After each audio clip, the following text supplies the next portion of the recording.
Good morning students. आज આપણે ગુજરાતી વ્યાકરણમાં અલંકાર વિશે અભ્યાસ કરીશું। અલંકાર એટલે કે શું? આપણે જાણીએ છીએ કે ભાઈ અલંકાર એટલે કે આભૂષણ, ઘરેણા, દાગીના વગેરે એના પર્યાય શબ્દો છે। અને અલંકાર એટલે કે આભૂષણોની વાત આવે એટલે આપણે સ્ત્રીના શણગારની વાત આપણી સામે તરત જ આવે। અહીં માત્ર સ્ત્રીના શણગારની વાત નથી। આમ જોઈએ તો ભાઈ મનુષ્ય એ કોઈ પણ હોય, સ્ત્રી હોય કે પુરુષ હોય, તે પોતાની શોભા વધારવા આભૂષણનો ઉપયોગ કરતો જ હોય છે। પણ અહીંયા એમ થાય કે ભાષાને અને અલંકારને શું લેવા દેવા છે? તો ભાઈ ભાષાની દ્રષ્ટિએ અલંકાર એ શું છે એને સમજીએ તો આપણે જોઈએ કે ભાઈ મનુષ્ય પોતાની શોભા વધારવા માટે આભૂષણ ધારણ કરે છે, તેવી જ રીતે ભાષામાં પણ વાણીની શોભા વધારવા માટે આભૂષણ એટલે કે અલંકારોનો ઉપયોગ થાય છે। પણ આ અલંકારો કેવા છે? શબ્દોથી બનેલા છે, અર્થથી બનેલા છે।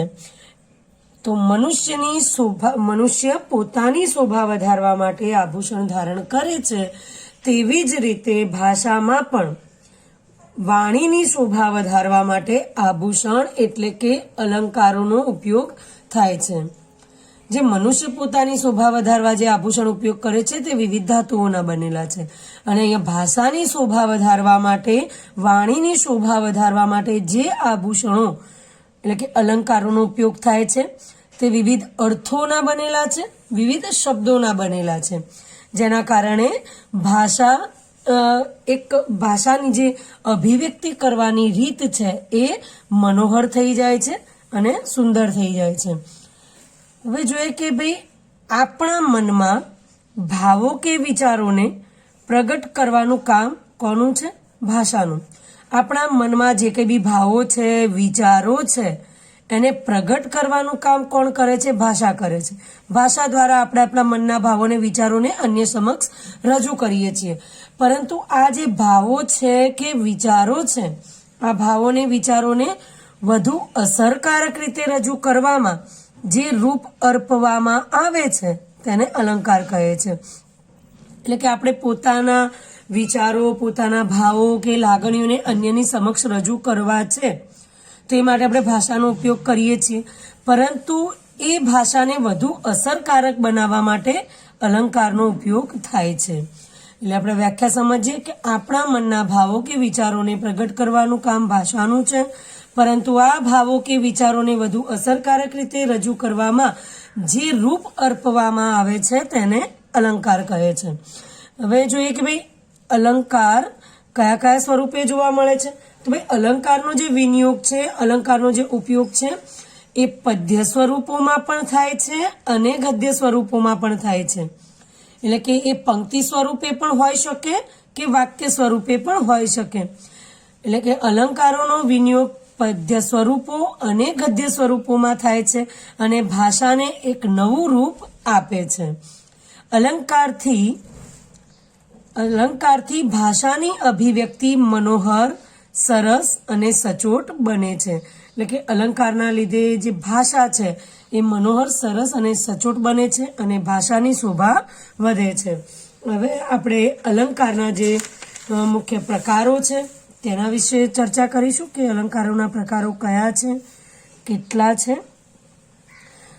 અલંકારોના પ્રકારની વાત કરીએ તો અલંકારના બે પ્રકાર છે, એક શબ્દાલંકાર, એક અર્થાલંકાર। એમાં આપણે સૌ પ્રથમ શબ્દાલંકાર વિશે સમજીશું કે શબ્દાલંકાર એટલે શું? કે જે અલંકારમાં શબ્દો કે વર્ણો દ્વારા ચમત્કૃતિ સાધવામાં આવતી હોય તેને શબ્દાલંકાર કહેવાય। ચમત્કૃતિ સાધવી એટલે શું? તો બીજા આકર્ષક બનાવવા। તો જે અલંકાર દ્વારા શબ્દોને, વર્ણોને એટલે કે અક્ષરોને, શબ્દ એટલે અહીંયા પદ અને વર્ણ એટલે અક્ષર, તો શબ્દોને કે વર્ણો દ્વારા ચમત્કૃતિ સાધવામાં આવતી હોય એટલે કે આકર્ષક બનાવવામાં આવતા હોય તેને શબ્દાલંકાર કહીએ। શબ્દો અને અક્ષરોને આકર્ષક બનાવવા માટે જેનો ઉપયોગ થાય છે એને શબ્દાલંકાર કહે છે। એટલે કે અલંકારમાં કેવળ શબ્દને જ આકર્ષક બનાવવામાં આવે છે। એટલે શબ્દને આકર્ષક બનાવવાના એ જ રીતે છે અર્થાલંકાર છે, તેનો અભ્યાસ આપણે આ પૂર્ણ થાય ત્યારે કરીશું। હવે જોઈએ કે શબ્દાલંકારના પ્રકારો કેટલા છે. આપણે અલંકારના મુખ્ય પ્રકારમાં જોઈએ કે શબ્દાલંકાર ને અર્થાલંકાર. એ જ રીતે શબ્દાલંકારમાં પણ પ્રકારો પડે છે. ટોટલ 4 છે, 1, 2, 3 ને 4. તો પહેલો છે વર્ણાનુપ્રાસ કે વર્ણ સગાઈ અલંકાર. વર્ણાનુપ્રાસ, વર્ણ એટલે અક્ષર, પ્રાસ બેસો એટલે એકનો એક અક્ષર પુનરાવર્તિત થવો. તો વર્ણાનુપ્રાસ અથવા વર્ણ સગાઈ એટલે કે એક વર્ણની બીજા વર્ણની સાથે સગાઈ છે, એટલે કે જોડાણ છે, સંબંધ છે. બીજો જોઈએ યમક અથવા શબ્દાનુપ્રાસ. એટલે શબ્દાનુપ્રાસ એટલે શબ્દોનો પ્રાસ છે. યમકમાં પણ શબ્દોનો પ્રાસ છે, પરંતુ એમાં એક થોડી વિશેષતા છે કે એ જે શબ્દ છે એકનો એક શબ્દ 2 વાર આવે છે, પરંતુ એ બંને શબ્દોનો અર્થ અલગ અલગ થતો હોય છે. અને શબ્દાનુપ્રાસમાં શબ્દો હોય છે અને એક જેવો ઉચ્ચાર એમનો થતો હોય છે. માટે શબ્દાનુપ્રાસ અને યમક એ બંને આમ સરખા છે, પરંતુ બંનેમાં ફર્ક છે થોડો, જે આપણે વિશેષ એ ટોપિક આવે ત્યારે આપણે અભ્યાસ કરીએ. હવે છે પ્રાસ, સાંકળી અને આંતરપ્રાસ. પ્રાસ, સાંકળી એટલે શબ્દો પરથી આપણે સમજીએ કે ક્યાંક સાંકળ જેવી અહીંયા સિસ્ટમ હશે. તો એક વાક્ય અથવા એક વાક્યના અંદર પ્રાસ એવો છે કે બંનેને સાંકળની જેમ બાંધે છે. આંતર એટલે કે અંદર, અંદરનો પ્રાસ, 2 વાક્યોના અંદરનો પ્રાસ એટલે પ્રાસ, સાંકળી કે આંતરપ્રાસ તેને કહે છે. પ્રાસાનુપ્રાસ, અંત્યાનુપ્રાસ એટલે કે અહીં અંતમાં પ્રાસ બેસે છે. જે કંઈ બી પંક્તિઓ હોય છે કે ચરણ હોય છે, આપણે ખાસ કરીને ગુજરાતી ભાષાના કાવ્યો છે એમાં અંત્યાનુપ્રાસ વિશેષ પ્રમાણમાં જોવા મળે છે. એટલે કે પંક્તિઓના અંતમાં પ્રાસ બેસતો હોય છે. હવે આપણે આ જે 4 અલંકાર છે શબ્દાલંકાર એને વિસ્તારથી સમજીએ. પ્રથમ છે વર્ણાનુપ્રાસ કે વર્ણ સગાઈ. એટલે કે વર્ણ એટલે કે અક્ષર. તો આપણે એ સમજી જઈએ કે અક્ષરોનો ક્યાંક પ્રાસ બેસતો હશે. તો જ્યારે એકનો એક વર્ણ વારંવાર પંક્તિ કે કથનમાં, અહીંયા જો કયા સ્વરૂપે હોય છે કે ભાઈ પદ્ય સ્વરૂપે પણ હોય કે ગદ્ય સ્વરૂપે. પદ્ય સ્વરૂપ હોય તો આપણે પંક્તિ હોય છે અને ગદ્ય સ્વરૂપે હોય તો કથન હોય કે વાક્ય હોય. એટલે કે જ્યારે એકનો એક વર્ણ વારંવાર પંક્તિ કે કથનમાં પુનરાવર્તન પામે ને તેના લીધે ભાષા કે વાણીમાં સૌંદર્ય પ્રગટે ત્યારે વર્ણાનુપ્રાસ કે વર્ણ સગાઈ અલંકાર બને છે. એટલે કે એકનો એક વર્ણ પુનરાવર્તિત થાય. એવું નહીં કે સમગ્ર વાક્યમાં એક જ વર્ણ હોય, અન્ય વર્ણો પણ હોઈ શકે, પણ કોઈ એક વર્ણ હોય જે અવારનવાર પુનરાવર્તિત થયો હોય. એના આપણે ઉદાહરણો જોઈએ. ભૂખથી એ ભૂંડી ભીખ છે. ભૂખથી એ ભૂંડી ભીખ છે. તો અહીં જે વર્ણ છે ભ એ અવારનવાર એટલે કે પુનરાવર્તિત થયો છે. ભૂખથી એ ભૂંડી ભીખ છે. બીજું વાક્ય જોઈએ કે ભાઈ સાંકળી શેરીમાં સસરા સામા મળ્યા રે. તો અહીંયા બધા જે શ આપેલા છે, પણ અહીંયા જો અધર એટલે કે બીજા વર્ણ પણ હોય છે. ફાગણે ફૂલડા ફોરમ ફોરાવે. ફાગણે ફૂલડા ફોરમ ફોરાવે. મીઠા મધુ ને મીઠા મેહુલારે લોલ. મુખ મરકાવે માવલડી. પાણી માટે પ્રભાશંકર પાણિયારા પાસે ગયા. કામિની કોકિલા કેલી કુંજન કરે. માડી મીઠી સ્મિત ને મધુર ને ભવ્ય મૂર્તિ પિતાજી. તો આ રીતે એકનો એક વર્ણ પુનરાવર્તિત થાય ત્યારે વર્ણાનુપ્રાસ કે વર્ણ સગાઈ અલંકાર બને છે. આમ જોવા જઈએ તો એ જે શબ્દો પરથી પણ આપણે જોઈએ તો કે વર્ણો વાહે વારંવાર આવે એ વર્ણ સગાઈ. એટલે એનો એ વર્ણની પાછળ આવે છે તો એ વર્ણ સગાઈ થઈ એમ કહેવાય છે. હવે આપણે જોઈશું નંબર 2 યમક અથવા શબ્દાનુપ્રાસ. અહીંયા પણ બંને માં એક સામાન્ય તફાવત છે. જોઈએ સૌથી પહેલા આપણે શબ્દાનુપ્રાસ જોઈએ કે જ્યારે કાવ્ય પંક્તિમાં કે વાક્યમાં પ્રયોજાયેલા શબ્દોના ઉચ્ચાર એક સરખા થતા હોય તેને શબ્દાનુપ્રાસ કહેવાય. એટલે કે જે વાક્યમાં કે પંક્તિઓમાં જે શબ્દોના ઉચ્ચાર છે એક સરખા થતા હોય તેને શબ્દાનુપ્રાસ કહેવાય. અહીંયા આપણે ઉદાહરણ જોઈએ. હવે રંગ બની તંગ મચાવી જંગ પિયોજી ભંગ. તો અહીંયા જે રંગ, તંગ, જંગ અને ભંગ એ શબ્દોનો જે ઉચ્ચાર છે એ પ્રાસ છે એ સરખો જોવા મળે છે. માયાની છાયામાંથી કાયાને મુક્ત કરવા ગોવિંદરાયાની માયા કરો. એટલે અહીંયા માયા, છાયા, કાયા, પછી ગોવિંદરાયા, ફરીથી માયા શબ્દ. તો આ શબ્દોનો પ્રાસ બેસે છે. માયાની છાયામાંથી કાયાને મુક્ત કરવા ગોવિંદરાયાની માયા કરો. આ છે સા તુજ હાલ સુરત સોનાની મૂરત. તો અહીંયા સુરત અને મૂરત એ પ્રાસ બેસે છે. આ છે સા તુજ હાલ, તારા શું હાલ છે, સુરત સોનાની મૂરત. એટલે કે સોનાની મૂરત જેવા સુરતના હાલ જે ખરાબ થયા હતા બહુ વર્ષો પહેલા, જે સુરતમાં જે તકલીફો ઊભી થઈ હતી, ખાસ કરીને આપણે જોઈએ કે પ્લેગનો રોગ પણ ફાટી નીકળ્યો, એટલે એ વસ્તુને ધ્યાનમાં લઈએ તો પણ આ વાક્ય ત્યાં લાગુ પડે છે. આ છે સા તુજ હાલ, એટલે કે તારા શું હાલ થયા છે, સુરત સોનાની મૂરત. હવે યમક જોઈએ કે એમાં પણ શબ્દોનો પ્રાસ છે, પણ અહીં શબ્દોના પ્રાસ કરતા સરખા શબ્દો છે, પરંતુ તેનો અર્થ અલગ થાય છે. જ્યારે એકનો એક અક્ષર સમૂહ બીજી વખત આવતો હોય અને બંને ઠેકાણેના અર્થ જે છે એ જુદા જુદા થતા હોય ત્યારે યમક અલંકાર બને. એટલે કે એકનો એક શબ્દ કે શબ્દ સમૂહ ફરીથી આવતો હોય, પુનરાવર્તિત થતો હોય, પરંતુ બંને જગ્યાએ બંને ઠેકાણે એ શબ્દોના અર્થ જુદા જુદા થતા હોય ત્યારે યમક અલંકાર બને. ઉદાહરણ જોઈએ. જવાની તો જવાની છે, એટલે અહીંયા બે શબ્દ એક જ છે, જવાની જવાની, પણ અહીં જવાની એટલે યુવાનીની વાત છે, અને અહીં જવાની એટલે કે જતી રહેવાની વાત છે. તો જવાની તો જવાની છે, એટલે કે જવાની તો જતી રહેવાની છે, કાયમ રહેવાની નથી. કોઈ પણ વ્યક્તિ છે તો એ વૃદ્ધ થવાનું છે. તપેલી તો તપેલી છે, અહીં તપેલી શું છે, એક પાત્ર છે, વાસણ છે, અને બીજો જે તપેલી શબ્દ છે એનો અર્થ થાય છે ગરમ. તો તપેલી તો તપેલી છે, એટલે કે તપેલી તો ગરમ છે.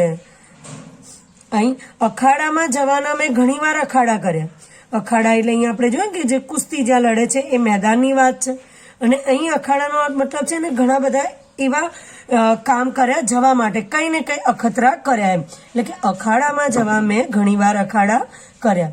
સુરત તારી રડતી સુરત, અહીં સુરત શું છે, આ શહેરનું નામ છે. સુરત તારી રડતી સુરત, અને અહીં સુરતની વાત છે તો ચહેરાની વાત છે, મુખની વાત છે.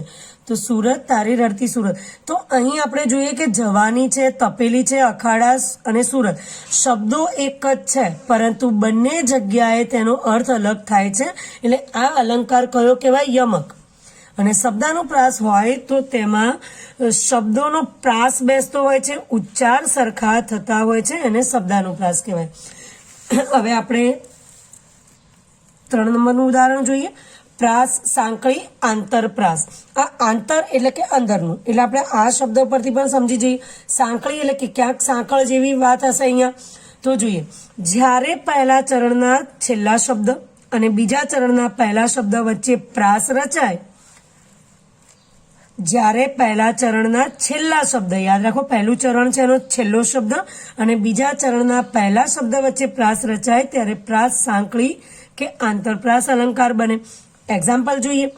વિદ્યા ભણ્યો જેહ, એટલે શું થયું ભાઈ, પહેલા ચરણનો છેલ્લો શબ્દ છે. તેહ ઘેર વૈભવ રૂડો, અને બીજા ચરણનો પહેલો શબ્દ છે. આ બંને વચ્ચે એક સાંકળ જેવો પ્રાસ થયો છે. જેહ તેહ, આંતર એટલે કે અંદર પ્રાસ બેસતો છે. વિદ્યા ભણ્યો જેહ તે ઘેર વૈભવ રૂડો. જાણી લે જગદીશ શીશ સદગુરુને નામી. તો જગદીશ અને શીશ એ અહીંયા પ્રાસ બેઠો છે. મહેતાજીની શાળે આવ્યા લાવ્યા પ્રસાદને કર્યો ઓછવ. ઓછવ મતલબ ઉત્સવ, એટલે આવ્યા અને લાવ્યા. ઘેર પધાર્યા હરિજસ ગાતા વાતા તાલને શંખ મૃદલ. તો ગાતા અને વાતા, તો અંદર પ્રાસ બેસે છે, આંતર પ્રાસ છે. એક સાંકળ જેવી સિસ્ટમ જોવા મળે છે. જેહ તેહ એટલે આપણે પ્રાસ સાંકળી, આંતરપ્રાસ કહેવામાં આવે છે. હવે આપણે જોઈએ નંબર 4, પ્રાસાનુપ્રાસ, અંત્યાનુપ્રાસ અલંકાર. જ્યારે બે પંક્તિઓ કે ચરણના અંતે એક સરખા ઉચ્ચારવાળા શબ્દો આવે ત્યારે અંત્યાનુપ્રાસ બને છે. અંત્યાનુપ્રાસ એટલે આપણે શબ્દ પરથી સમજીએ કે અંતમાં પ્રાસ બેસતો હોય. ખાસ કરીને ગુજરાતી સાહિત્યના જે કંઈ બી કાવ્યો છે એમાં મોટા ભાગે અંત્યાનુપ્રાસ અલંકાર પ્રયોજવામાં આવે છે.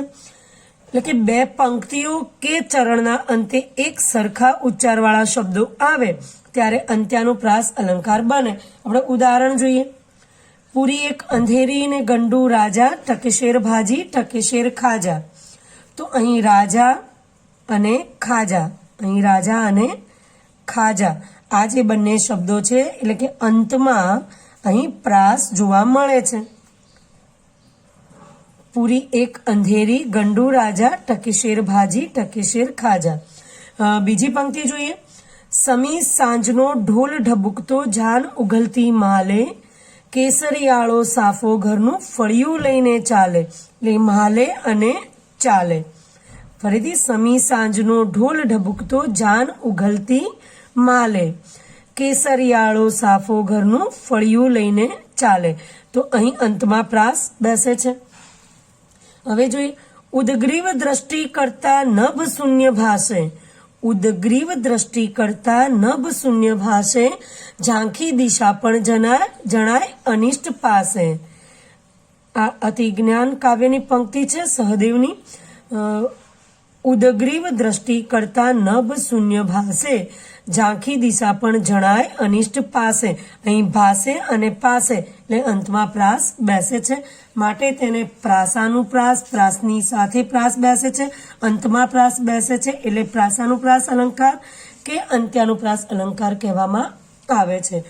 તો અહીં આપણે શબ્દાલંકારના જે 4 પ્રકારો છે તે જોયા. વર્ણાનુપ્રાસ અલંકાર, યમક અથવા શબ્દાનુપ્રાસ અલંકાર, ત્રીજો છે પ્રાસ સાંકળી કે આંતરપ્રાસ અલંકાર, અને ચોથો પ્રાસાનુપ્રાસ કે અંત્યાનુપ્રાસ અલંકાર. હવે નેક્સ્ટ લેક્ચરમાં આપણે અર્થાલંકાર વિશે વિસ્તારથી ચર્ચા કરીશું અને સમજીશું. ત્યાં સુધી રજા લઈએ. Thank you.